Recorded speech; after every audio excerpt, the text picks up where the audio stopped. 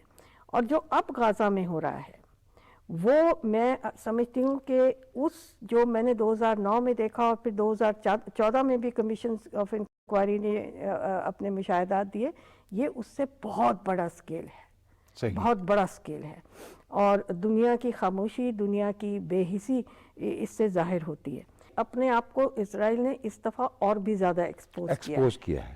میں مایوس جس بات پہ ہوتا ہوں وہ یہ ہے کہ ہم 8 ارب انسانوں کی دنیا میں رہتے ہوں اور اس میں یہ آوازیں ہیں، آوازیں جو اٹھتی ہیں، لیکن وہ ڈیسیشن میکر نہیں ہے اس لیول پہ ڈیسیجن. بالکل درست آپ نے کہا. مجھے 40 سال ہو گئے انسانی حقوق کا ایکٹیولی کام کرتے ہوئے، اور بہت سے ایسے وقت آئے کہ میری زندگی پر بھی حملے ہوئے اور تھریٹس بھی رہیں اور رسک بھی رہا اور بہت سینسیٹیو کام بھی کرنے پڑ رہے تھے.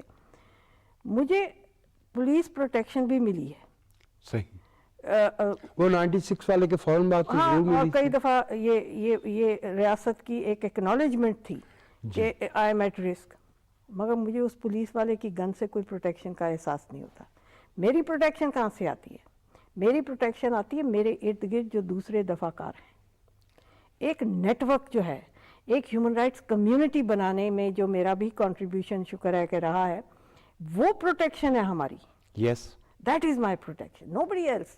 None of the state security is really the real protection. وہ in logistic terms ہوگی، لیکن ایکچوئل جو مجھے سینس آف سیکیورٹی ہوتا ہے نا دل میں کہ یہ میرے ارد گرد لوگ ہیں. مجھے ذاتی طور پر بڑی امبیرسمنٹ ہوتی ہے کہ ہم لوگ چونکہ بڑے شہروں میں بیٹھے ہیں، لاہور، کراچی، اسلام آباد وغیرہ، تو مجھے یاد آتا ہے، آپ کو یاد ہوگا ہمارا ساتھی تھا زرطیف آفریدی، ہمارا ساتھی تھا جرار ملک، ہمارا ساتھی تھا راشد رحمان. ہمارا ایک انسانی حقوق کے لیے آواز اٹھانے والا چلا جاتا ہے تو وہ شہر چلا جاتا ہے. بہت بڑا لاس ہوتا ہے یہ، اور اس کی کمی کبھی بھی پوری نہیں ہوتی. اور مجھے خوشی ہے، مجھے فخر ہے اس بات کا کہ انسانی حقوق کی کمیشن جو ہے اس نے اپنے ان دوستوں کو کبھی بھلایا نہیں. ابھی حال میں ہی جب میں چیئر پرسن تھی تو ہم نے یہ جو ایک ان کو کمیموریٹ کرنے کا طریقہ نکالا، یہ ہے کہ انسانی حقوق کے دفاع کاروں کے حوالے سے زرطیف آفریدی سرٹیفکیٹ یا زرطیف آفریدی ایوارڈ دیا جائے. جو رول آف لاء کے حوالے سے انسانی حقوق کی اسٹرگل کر رہا ہے اور رسک کی کیسز لے رہا ہے، لائر پروٹیکشن جو ہے اس میں راشد رحمان کے حوالے سے ایسے ایوارڈ دیے جائیں. یہ ہونا چاہیے. تو یہ انشاءاللہ اب یہ میں نے نکلتے یہ تو کام ہم نے کر لیا ہے، تاکہ یہ ان دفاع کاروں کو لوگ کبھی اس لیے بھی نہ بھولیں. اٹس ناٹ کہ we should just be inspired by them. ہماری ہمت ہوتی ہے، ہمیں ہمت ملتی ہے کہ یہ کام انہوں نے بھی کیا، ہم بھی کریں. راشد رحمان کا مجھے یاد ہے کہ ہم نے اس کو دبے زبان میں کہا تھا کہ تھوڑی دیر ذرا کم ویزیبلٹی دکھاؤ اس قسم کے کیسز میں. بہت غیر معمولی شخص تھے. But he said no. بہت غیر معمولی تھے، بہت بہادر تھے. مجھے ان کی وہ آخری والی ای میل یاد ہے. کام بھی غیر معمولی ہے. کام بھی غیر معمولی تھا. بالکل. وہ بچیاں جنہیں گھروں کے اندر جو ہے وہ قتل کر کے دفن کر دیا گیا سے لے کے جبری مشقت، وہ کیا ہے بانڈیڈ لیبر، مجھے سمجھ نہیں آتی کہ اگر وہ غلامی نہیں ہے تو وہ اور کیا ہے. نہیں، کام اس لیے ڈینجرس ہے کہ آپ اس طاقتور طبقے کے خلاف کھڑے ہو رہے ہیں اور آواز اٹھا رہے ہیں جس نے نہ صرف یہ کہ ہزاروں کو زیر کیا ہوا ہے. This is dangerous work. Human rights defenders, I think, know this. جب یہ کام کرتے ہیں وہ ill-informed نہیں ہوتے، ان کو پتہ ہوتا ہے کس طاقت کے خلاف آپ کھڑے ہیں. محترمہ ہینا جیلانی، ہم چاہتے تھے کہ یہ باتیں آپ کے دہن سے، آپ کی آواز میں یہ ریکارڈ ہوں اور یہ پاکستان کے لوگوں تک یہ آواز جو ہے یہ پہنچے. آپ کی آواز کبھی دبی نہیں اور راستے آپ نے ہمیشہ نکالے ہیں اور لوگ جانتے ہیں. بہت عنایت. مجھے بہت اچھا لگا آپ سے بات کر کے. Thank you. آپ کی مہربانی. ناظرین، یہ ہمارا پروگرام سد رنگ دیکھ رہے تھے جس میں ہم بات کر رہے تھے انسانی حقوق کی رہنما اور ماہر قانون محترمہ ہینا جیلانی صاحبہ سے. اب تک کے لیے اتنا ہی، پھر ملاقات ہوگی. آداب.